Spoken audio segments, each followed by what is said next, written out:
ಸ್ನೇಹಿತರೆ, ಒಂದು ಕಡೆ ಬೆಂಗಳೂರು ಅರಮನೆ ಮೈದಾನದಲ್ಲಿ ಅದ್ದೂರಿಯಾಗಿ ಮದುವೆ ಆಗ್ತಾರೆ. ಮೈ ತುಂಬ ಒಡವೆ, ರೇಷ್ಮೆ ಸೀರೆ, ನಗ್ನಗ್ತಾ ಇರುವಂತಹ ಮುಖಗಳು. ಇನ್ನೊಂದು ಕಡೆ ಕೇವಲ 58 ದಿನಗಳ ನಂತರ ಅದೇ ಹುಡುಗಿ ಬಿಳಿ ಬಟ್ಟೆಯಲ್ಲಿ ಹೆಣವಾಗಿ ಮಲಗಿದ್ದಾಳೆ. ಅಂದ್ರೆ ಇವತ್ತು ನಾನು ಮಾತಾಡ್ತಾ ಇರೋದು ಬೆಂಗಳೂರಿನ ರಾಮಮೂರ್ತಿ ನಗರದ ಗಾನವಿ ಬಗ್ಗೆ ಮಾತ್ರ ಅಲ್ಲ. ಇದು ನಮ್ಮ ಮನೆ, ನಿಮ್ಮ ಮನೆ ಹೆಣ್ಣುಮಕ್ಕಳು, ನಮ್ಮೆಲ್ಲರ ಸಮಾಜದ ಕತೆ. ನಾವು ಹುಡುಗರನ್ನ ಹುಡುಕುವಾಗ ಏನ್ ನೋಡ್ತೀವಿ? ಹುಡುಗ ಸಾಫ್ಟ್ವೇರ್ ಇಂಜಿನಿಯರ್ ಆಗಿರಬೇಕು, ಕೈ ತುಂಬಾ ಸಂಬಳ ಇದೆಯಾ, ಸ್ವಂತ ಮನೆ ಇದೆಯಾ, ಸೈಟ್ ಇದೆಯಾ, ಆಸ್ತಿ ಇದೆಯಾ, ಇಷ್ಟೇ ಅಲ್ವಾ ನಾವು ನೋಡೋದು. ಆದ್ರೆ ಆ ಆಸ್ತಿಯ ಹಿಂದೆ ಎಂತ ವ್ಯಕ್ತಿತ್ವ ಇದೆ ಅಂತ ಯಾವತ್ತಾದ್ರೂ ನಾವು ಹುಡುಕಿದೀವ? ಇಲ್ಲ. ಅವನಿಗೆ ಸಂಸಾರ ಮಾಡೋ ಯೋಗ್ಯತೆ ಇದೆಯಾ ಅಂತ ಚೆಕ್ ಮಾಡಿದೀವ? ಇಲ್ಲ. ಇವತ್ತು ಗಾನವಿ ಜೀವ ಹೋಗಿದೆ. ಇದಕ್ಕೆ ಕಾರಣ ಯಾರು? ಆ ನಪುಂಸಕ ಗಂಡನ, ವರದಕ್ಷಿಣೆ ಪಿಶಾಚಿ ಆ ಅತ್ತೆನ, ಅಥವಾ ಚೆನ್ನಾಗಿರೋ ಕೆಲಸ ಆಸ್ತಿ ಇದ್ರೆ ಸಾಕು ನನ್ನ ಮಗಳು ರಾಜಕುಮಾರಿ ತರ ಇರ್ತಾಳೆ ಅಂತ ನಂಬಿರೋ ಪೋಷಕರ ಮನಸ್ಥಿತಿನ? ಇವತ್ತು ಈ ಕಟು ಸತ್ಯವನ್ನ ನಾವು ಎದುರಿಸಲೇಬೇಕು.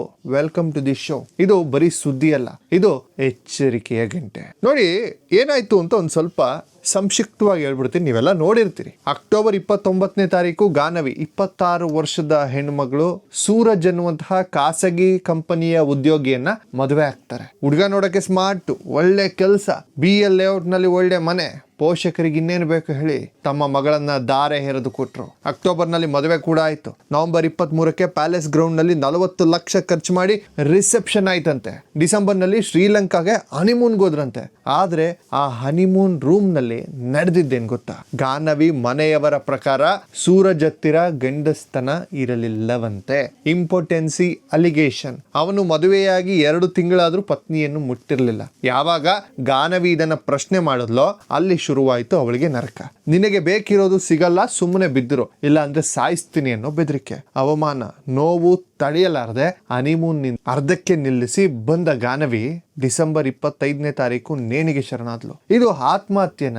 I think no. ಇದು ಸಿಸ್ಟಮ್ಯಾಟಿಕ್ ಮರ್ಡರ್. ಈಗ ಬರೋಣ ಅಸಲಿ ವಿಚಾರಕ್ಕೆ. ಗಾನವಿ ತಂದೆ ಶಶಿಕುಮಾರ್ ಅವರು ಈಗ ಕಣ್ಣೀರಾಗ್ತಿದ್ದಾರೆ. ಅವರ ನೋವು ಯಾರಿಗೂ ಬರಬಾರ್ದ್ರಿ. ಆದ್ರೆ ವೀಕ್ಷಕರೇ, ನಾವೆಲ್ಲರೂ ಒಂದು ಪ್ರಶ್ನೆ ಕೇಳ್ಕೋಬೇಕು. ನಾವು ಗಂಡನ್ನ ಸೆಲೆಕ್ಟ್ ಮಾಡೋ ಮಾನದಂಡ ಯಾವುದು? ಸಂಬಳ, ಆಸ್ತಿ, ಹುದ್ದೆ? ಇವತ್ತಿನ ಪೋಷಕರನ್ನ ನಾವು ಕೇಳ್ತೀವಿ, ನೀವು ಗಂಡಿನ ಕ್ಯಾರೆಕ್ಟರ್ ನೋಡ್ತೀರಾ ಅಥವಾ ಕ್ಯಾಲ್ಕುಲೇಟರ್ ಇಟ್ಕೊಂಡು ಕೂತ್ಕತ್ತೀರಾ? ಗಾನವಿ ಪೋಷಕರು ಕೂಡ ಇದನ್ನೇ ಮಾಡಿದ್ರು. ಹುಡುಗ ಒಳ್ಳೆ ಕಂಪನಿಯಲ್ಲಿ ಇದ್ದಾನೆ, ಲೈಫ್ ಸೆಟಲ್ ಆಗುತ್ತೆ ಅಂತ ನಂಬಿದ್ರು. ಆದ್ರೆ ಆ ಹುಡುಗನಿಗೆ ದೈಹಿಕ ಸಮಸ್ಯೆ ಇದೆ, ಮಾನಸಿಕ ವಿಕೃತಿ ಇದೆ ಅನ್ನೋದು ಆಸ್ತಿ ಪತ್ರದಲ್ಲಿ ಬರೆದಿರ್ಲಿಲ್ಲ. ನಿಜ ತಾನೆ? ಅವನು ಗಂಡಸೇ ಅಲ್ಲ ಅನ್ನೋ ಸತ್ಯವನ್ನ ಅವರ ಕುಟುಂಬ ಮುಚ್ಚಿಟ್ಟಿದ್ದು ಯಾಕಂದ್ರೆ ಅವರಿಗೆ ಗೊತ್ತಿತ್ತು, ನಮ್ಮ ಹತ್ರ ದುಡ್ಡಿದೆ, ಮನೆ ಇದೆ, ಕಾರಿದೆ, ಜನ ಅದನ್ನೇ ನೋಡೋದು, ನಮ್ಮ ಮಗನ ದೋಷವನ್ನ ಯಾರು ನೋಡಲ್ಲ ಅಂತ.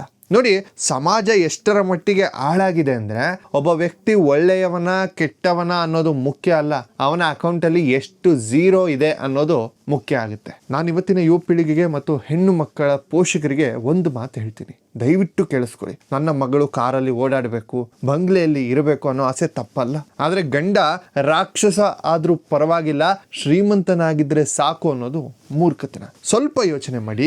ಗಾನವಿಗೆ 40 ಲಕ್ಷ ಖರ್ಚು ಮಾಡಿ ಮದುವೆ ಮಾಡಿದ್ರು. ವರದಕ್ಷಿಣೆ ರೂಪದಲ್ಲಿ ಚಿನ್ನವನ್ನು ಕೊಟ್ಟಿದ್ರು. ಇನ್ನೂ ಸಾಲಲ್ಲ ಅಂತ ಸೂರಜ್ ಮತ್ತು ಅವನ ಅಮ್ಮ ಜಯಂತಿ ಇನೋವಾ ಕ್ರಿಸ್ಟಾ ಕಾರ್ ಬೇಕು ಅಂತ ಪೀಡಿಸಿದ್ರು. ಇಷ್ಟೆಲ್ಲಾ ಸಂಪತ್ತು ಇದ್ದು ಏನ್ ಬಂತು? ಕೊನೆಗೆ ಆ ಮಗು ನೆಮ್ಮದಿಯಾಗಿ ಒಂದು ದಿನ ನಿದ್ದೆ ಮಾಡೋಕ್ಕಾಗ್ಲಿಲ್ಲ. ಅದೇ ಒಬ್ಬ ಸಾಮಾನ್ಯ ಹುಡುಗ ಕೈಯಲ್ಲಿ ಲಕ್ಷ ಸಂಬಳ ಇಲ್ಲದೆ ಇರ್ಬೋದು, ಸ್ವಂತ ಮನೆ ಇಲ್ಲದೆ ಬಾಡಿಗೆ ಮನೇಲಿ ಇರ್ಬೋದು. ಆದ್ರೆ ಅವನಲ್ಲಿ ಪ್ರೀತಿ ಇದ್ರೆ, ಜವಾಬ್ದಾರಿ ಇದ್ರೆ, ಹೆಂಡತಿಯನ್ನ ರಾಣಿಯಂತೆ ನೋಡ್ಕೊಳ್ಳೋ ಗುಣ ಇದ್ರೆ, ಅವನು ಕೋಟಿ ಆಸ್ತಿಗಿಂತ ದೊಡ್ಡ ಶ್ರೀಮಂತ ಅಂತ ನಾನು ಹೇಳ್ತೀನಿ. ಇವತ್ತಿನ ಕಾಲದಲ್ಲಿ ಪೋಷಕರ ಮೈಂಡ್ ಸೆಟ್ ಬದಲಾಗಬೇಕು. ಬಡವನಾದ್ರೂ ಪರವಾಗಿಲ್ಲ, ನನ್ನ ಮಗಳನ್ನ ಕಣ್ಣಲ್ಲಿ ಕಣ್ಣಿಟ್ಟು ನೋಡ್ಕೊಂಡ್ರೆ ಸಾಕು ಎನ್ನುವ ಗಂಡು ಬೇಕು ಹೊರತು ದೈಹಿಕವಾಗಿ ಮಾನಸಿಕವಾಗಿ ಅನ್ಫಿಟ್ ಆಗಿರೋ, ದುಡ್ಡಿನ ಮದ ಹೇರಿರೋ ಸಾಫ್ಟ್ವೇರ್ ಇಂಜಿನಿಯರ್ ಬೇಕಾಗಿಲ್ಲ ಅಂತ ಒಂದು ಡಿಸೈಡ್ಗೆ ಬರಬೇಕು. ಒಂದು ಚಿಕ್ಕ ಬಾಡಿಗೆ ಮನೆಯಲ್ಲಿ ಗಂಜಿ ಕುಡ್ಕೊಂಡಿದ್ರು ನೆಮ್ಮದಿ ಇರುತ್ತೆ. ಆದ್ರೆ ಈ ತರಹ ಸೈಕೋಗಳ ಜೊತೆ ಅರಮನೆಯಲ್ಲಿದ್ರು ಅದು ನರಕನೇ. ಇಲ್ಲಿ ಇನ್ನೊಂದು ದೊಡ್ಡ ಪಾಯಿಂಟ್ ಇದೆ, ವಂಚನೆ. ಸೂರಜ್ ಮನೆಯವರಿಗೆ ಗೊತ್ತಿತ್ತು ತಮ್ಮ ಮಗನಿಗೆ ಸಮಸ್ಯೆ ಇದೆ ಅಂತ. ಗೊತ್ತಿರಲಿಲ್ಲ ಅಂತಂದ್ರು ಅವನಿಗಾದ್ರೂ ಗೊತ್ತಿತ್ತಲ್ಲ. ಆದ್ರೆ ಅದನ್ನ ಮುಚ್ಚಿಟ್ಟು ಮದುವೆ ಮಾಡಿದ್ಯಾಕೆ? ಇವನು ಮದುವೆ ಆಗಿದ್ಯಾಕೆ? ವರದಕ್ಷಿಣೆ ಬರ್ಲಿ ಅಂತನ? ಅಥವಾ ತಮ್ಮ ಮಗನ ನ್ಯೂನ್ಯತೆ ಮುಚ್ಚಿಕೊಳ್ಳೋಕೆ ಒಂದು ಅಮಾಯಕ ಹೆಣ್ಣು ಬಲಿಪಶು ಆಗ್ಲಿ ಅಂತಾನ? ಕಾನೂನಿನಲ್ಲಿ ಇದಕ್ಕೆ ಕಠಿಣ ಶಿಕ್ಷೆ ಇದೆ. ದೈಹಿಕ ನ್ಯೂನ್ಯತೆಯನ್ನ ಮುಚ್ಚಿಟ್ಟು ಮದುವೆ ಮಾಡುವುದು BNS ಪ್ರಕಾರ ಅಪರಾಧ. ಇದು ಕೇವಲ ಸಂಸಾರದ ಜಗಳ ಅಲ್ಲ, ಇದು ಬ್ರೀಚ್ ಆಫ್ ಟ್ರಸ್ಟ್, ಅಂದ್ರೆ ನಂಬಿಕೆಯ ದ್ರೋಹ.